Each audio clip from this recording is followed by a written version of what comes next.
सभी judiciary aspirants को नमस्कार, गुड मॉर्निंग। मैं Kapil Dev Sharma KD law classes के यूट्यूब चैनल पर आप सभी का हार्दिक स्वागत करता हूं। आज हम आपके लिए लेकर आए हैं भारतीय साक्ष्य अधिनियम 1872, इंडियन एविडेंस एक्ट 1872 का जो चैप्टर नंबर 2 है, अध्याय नंबर 2 है, चैप्टर नंबर जो 2 है, अध्याय नंबर 2 है, उसके MCQs पिछले कुछ दिनों में स्टूडेंट्स कमेंट कर रहे थे कि सर ये वाला चैप्टर समझने में थोड़ा टफ रहता है, आप इसके MCQs एक बार इम्पोर्टेंट एग्ज़ाम के पॉइंट ऑफ व्यू पर जो इम्पोर्टेंट MCQs हैं वो उसके बारे में वीडियो बनाएं, तो वो हम स्टूडेंट्स की डिमांड पर लेकर आए हैं। देखो, चैप्टर नंबर जो 2 है इंडियन एविडेंस एक्ट का, उसमें सेक्शन 5 से लेकर और 55 तक ये पिक्चर है, ये सेक्शंस डील करते हैं। और इस चैप्टर का जो नाम है, टाइटल है, वो है रेलेवेंसी। ये रेलेवेंसी पर बात करता है, सुसंगति पर बात करता है। ये किस पर बात करता है?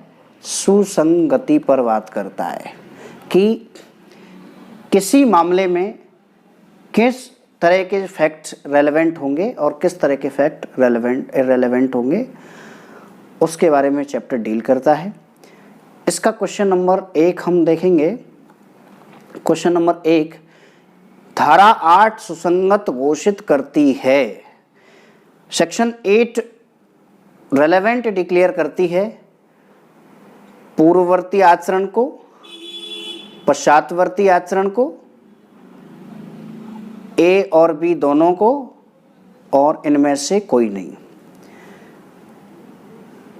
पूर्ववर्ती आचरण प्रीवियस कंडक्ट, पश्चातवर्ती आचरण सब्सिक्वेंट कंडक्ट, A और B और नन ऑफ द। इसमें C आंसर होगा। सेक्शन 8 पूर्ववर्ती आचरण और पश्चातवर्ती आचरण दोनों आचरण को रेलेवेंट डिक्लेयर करती है। क्वेश्चन नंबर 2 देखेंगे। अली बाई का तर्क दिया जाएगा सेक्शन 32 में, सेक्शन 14 में, सेक्शन 11 में और सेक्शन 52 में। क्वेश्चन है plea of alibi. Plea of alibi से क्या अभिप्राय है, क्या तात्पर्य है, क्या मतलब होता है? प्ली ऑफ एलिबाई का मतलब होता है कि जब किसी मामले में किसी व्यक्ति की मौजूदगी किसी स्थान पर प्रश्नगत होती है कि फला मिस्टर ए है, वो किसी पर्टिकुलर स्थान पर था या नहीं था, उसके बारे में प्ली ऑफ एलिबाई होता है और इसको रेलेवेंट बनाया गया है। सेक्शन 11 में रेलेवेंट इसको डिक्लेयर किया गया है। क्वेश्चन नंबर 3 है किसी विधि मान्य रूढ़ी का आवश्यक गुण नहीं है। नेगेटिव नेचर का क्वेश्चन है। ये पूछ रहा है कि कोई लॉफुल कस्टम कब जो है उसका आवश्यक गुण इनमें से नहीं होगा। A और B और C और D में आवश्यक गुण, A जो है अनैतिक होना, B है तर्कोचित होना, C युक्तियुक्त होना और D ऑप्शन है निरंतरता। कोई भी जो कस्टम है उसका लॉजिकल होना आवश्यक है, रीजनेबल होना आवश्यक है और वो कस्टम कंटिन्यूअस होना चाहिए, लेकिन वो कस्टम जो है वो इलॉजिकल नहीं होना चाहिए। तो यहाँ पर एसेंशियल एलिमेंट जो है किसी लॉफुल कस्टम का, किसी रूढ़ी का, वो अनैतिक होना नहीं है। ए इसका राइट आंसर होगा। क्वेश्चन नंबर 4 पर मूव करते हैं। ज्ञान और सद्भाव एक प्रकार है। ज्ञान और सद्भाव किस चीज के प्रकार हैं? मन की दशा के, आचरण के, हेतुक के और तैयारी के। तो ज्ञान और सद्भाव, सबसे पहले तो हमें ये समझना होगा कि ये क्वेश्चन कहाँ से है। इंडियन एविडेंस एक्ट की जो सेक्शन 14 है उसमें ये क्वेश्चन वहाँ से निकाला गया है और इसका जो राइट आंसर है वो है ए। ज्ञान और सद्भाव मन की दशा के प्रकार होते हैं। Knowledge and good faith is kind of mental condition. Question number 5 है, स्वीकृति को परिभाषित किया गया है। क्वेश्चन है कि जो एडमिशन है, स्वीकृति है, उसको किस धारा में परिभाषित किया गया है? धारा 17, धारा 16, धारा 18 और धारा 19। किस धारा में स्वीकृति को डिफाइन किया गया है? इसका राइट आंसर होगा सेक्शन 17 में एडमिशन को डिफाइन किया गया है। क्वेश्चन नंबर 6 पर हम आगे मूव करते हैं। क्वेश्चन 6 है, स्वीकृति एक कथन है, मौखिक, दस्तावेजी, प्रामाणिक और ए तथा बी दोनों। सबसे पहले तो हम क्वेश्चन नंबर 5 में ऑलरेडी ये क्लियर कर चुके हैं कि स्वीकृति को डेफिनेशन जो है वो डिफाइन किया गया है सेक्शन 17 में, और सेक्शन 17 में स्वीकृति की परिभाषा देते हुए ये कहा गया कि स्वीकृति कोई भी मौखिक कथन और दस्तावेजी कथन दोनों है। स्वीकृति कोई भी ओरल और इलेक्ट्रॉनिक एविडेंस, इलेक्ट्रॉनिक स्टेटमेंट होता है। इसलिए यहाँ पर राइट आंसर होगा डी, ए और बी दोनों बोथ आर करेक्ट। ठीक है। क्वेश्चन नंबर 7 है, निम्नलिखित व्यक्तियों में से किसकी स्वीकृति रेलेवेंट होगी? रेलेवेंसी के बारे में एक क्वेश्चन पूछ रहा है कि यहाँ पर जो ऑप्शन है उन ऑप्शंस में से कौन सा ऑप्शन ऐसा है जिसमें जिस व्यक्ति की एडमिशन जो है वो रेलेवेंट होती है, सुसंगत होती है? ऑप्शन ए, ऐसे व्यक्ति जो प्रतिनिधि की हैसियत, किसी वाद में, किसी विवाद में, किसी कार्रवाई में जो रिप्रेजेंटेटिव के स्टेटस में ऐसे पर्सन हैं। बी ऑप्शन है, ऐसे व्यक्ति जो वाद में पक्षकार नहीं है।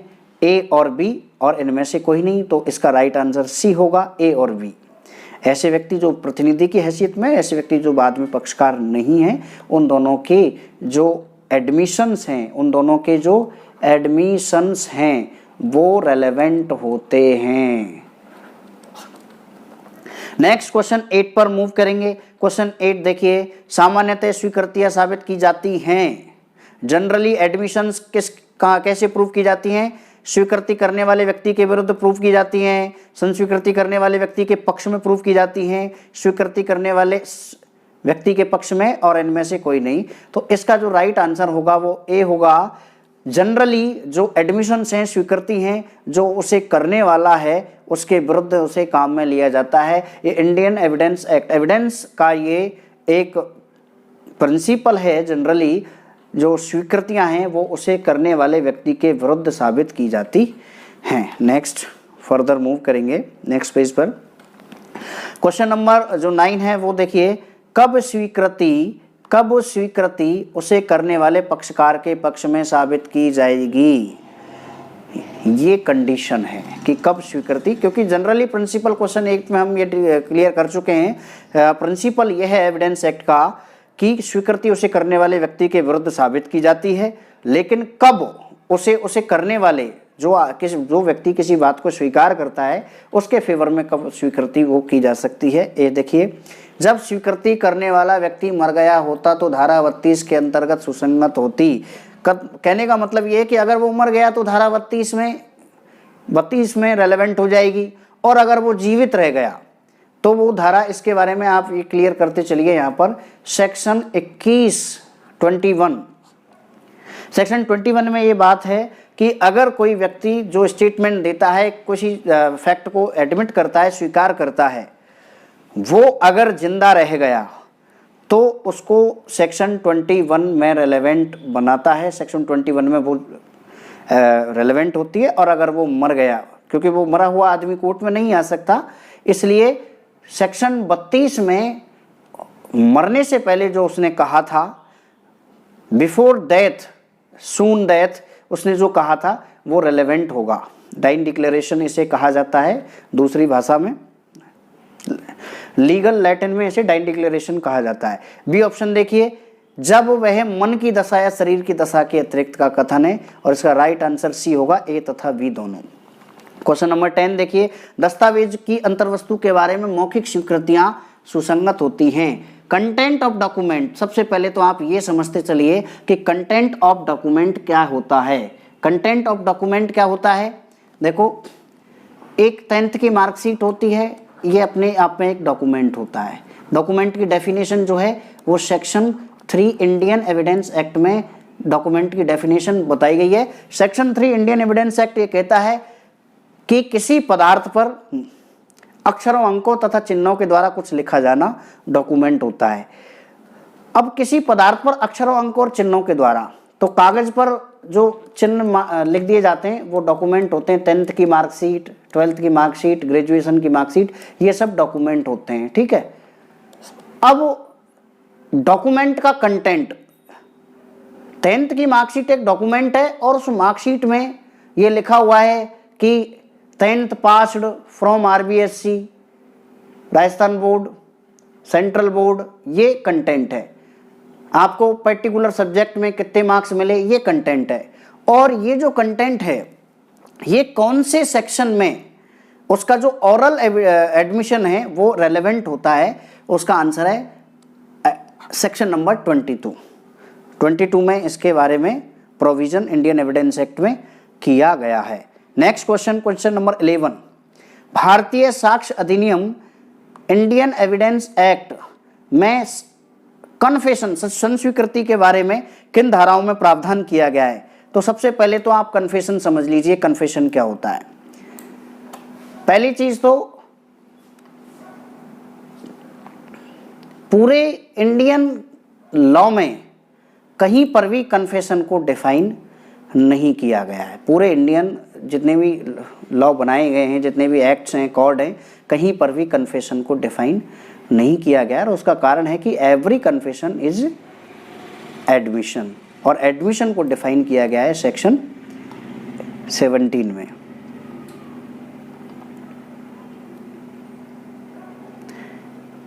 लेकिन कन्फेशन का अगर समझना चाहें तो सीधा सीधा मतलब है किसी अपराध को कबूल किया जाना। जब कोई अभियुक्त अपने अपराध को कबूल करता है कोर्ट में तो कहा जाता है कन्फेशन, और इसको हम पुलिस की लैंग्वेज में जुर्म इकबाल भी कह सकते हैं। पुलिस की लैंग्वेज में इसको जुर्म इकबाल भी कह सकते हैं। जुर्म इकबाल वैसे पर्टिकुलर उर्दू का शब्द है ये। और इसमें क्वेश्चन हमारा ये है कि इंडियन एविडेंस एक्ट में संस्वीकृतियों के बारे में किन धाराओं में प्रावधान किया गया है। एडमिशंस जो कन्फेशन है वो किन धाराओं में इंडियन एविडेंस एक्ट में कहाँ से लेकर, तो इसमें ऑप्शन है 18 से 24, 22 से 26, 21 से 32 और 24 से 30। तो इसका करेक्ट आंसर 24 से 30 होगा। सेक्शन जो 24 से 30 हैं ये कन्फेशन के बारे में प्रोविज़न करती हैं। और एडमिशन की अगर बात करें तो सेक्शन 17 से लेकर 31, 17 से लेकर 31 तक एडमिशन के बारे में प्रोविजन किए गए हैं। और एवरी कन्फेशन इज एडमिशन, ये इसलिए यहाँ पर एडमिशन जो है, कन्फेशन जो है वो इस चैप्टर में डाला गया है सेक्शन 24 से लेकर 30 तक। किसी अपराध को कबूल करना, एडमिशन की डेफिनेशन है, कन्फेशन की डेफिनेशन नहीं है, लेकिन सीधा सीधा अर्थ है किसी अपराध को कबूल किया जाना। नेक्स्ट क्वेश्चन 12 देखेंगे। पाकला नारायण स्वामी का वर्सेज बनाम एम्परर उद्धरण वाद, उद्धरण का मतलब है वाद, संबंधित है। तो ये जो पाकला नारायण स्वामी बनाम एम्परर का जो केस था ये किससे संबंधित है? मृत्युकालिक कथन से, डाइन डिक्लेरेशन से, आचरण से, कंडक्ट से, रूढ़ी कस्टम के रेलेवेंट होने से और मन की दशा से। तो इसका राइट आंसर होगा पाकला नारायण स्वामी वर्सेस एम्परर जो है ये वाला केस मृत्युकालिक कथन से रिलेटेड है। और ये जो इसके बारे में आप पढ़ सकते हैं, इसको आप पढ़िए। मृत्युकालिक कथन जो है read with section 32 clause first, इसमें ये दिया गया है। नेक्स्ट आप आएंगे क्वेश्चन नंबर 13। धारा 23 की प्रकृति किस प्रकार की है? सेक्शन 23 के नेचर के बारे में पूछ रहा है। सेक्शन 23 का नेचर क्या है? सिविल, क्रिमिनल, राजस्व, रेवेन्यू और रिट याचिका, रिट पिटीशन। तो इसका आंसर होगा सेक्शन 23 जो है वो सिविल नेचर की है। A is right answer, civil nature की है। क्वेश्चन नंबर 14 है, संस्वीकृति को परिभाषित किया गया है कन्फेशन में। ये ऑलरेडी आपको क्लियर करा चुका हूँ एडमिशन के साथ कि इंडियन एविडेंस संस्वीकृति जो है भारतीय दंड संहिता में, दंड प्रक्रिया संहिता में, भारतीय साक्ष्य अधिनियम में और इनमें से कोई नहीं। तो संस्वीकृति को किसी भी एक्ट में परिभाषित नहीं किया गया है। D is right answer. स्वीकृति एडमिशन को परिभाषित किया गया है सेक्शन 17 इंडियन एविडेंस एक्ट में। नेक्स्ट क्वेश्चन नंबर 15 देखेंगे, दंड प्रक्रिया संहिता की कौन सी धारा संस्वीकृति से संबंधित है? सेक्शन 211, सेक्शन 403, सेक्शन 164 और सेक्शन 154। तो इसका जो है right answer 164, C is right answer. CrPC का जो सेक्शन 164 जिसके कोर्ट में 164 का बयान होता है वो कन्फेशन से रिलेटेड है। नेक्स्ट क्वेश्चन जो 16 है उस पे आइए, किसी पुलिस ऑफिसर से की गई संस्वीकृति। अगर कोई व्यक्ति पुलिस ऑफिसर से, कोई व्यक्ति अगर पुलिस ऑफिसर से अपना जुर्म स्वीकार करता है, उसके बारे में उसे साबित किया जा सकता है, साबित नहीं किया जा सकता है, साबित भी किया जा सकता है और नहीं भी किया जा सकता है, इनमें से कोई नहीं।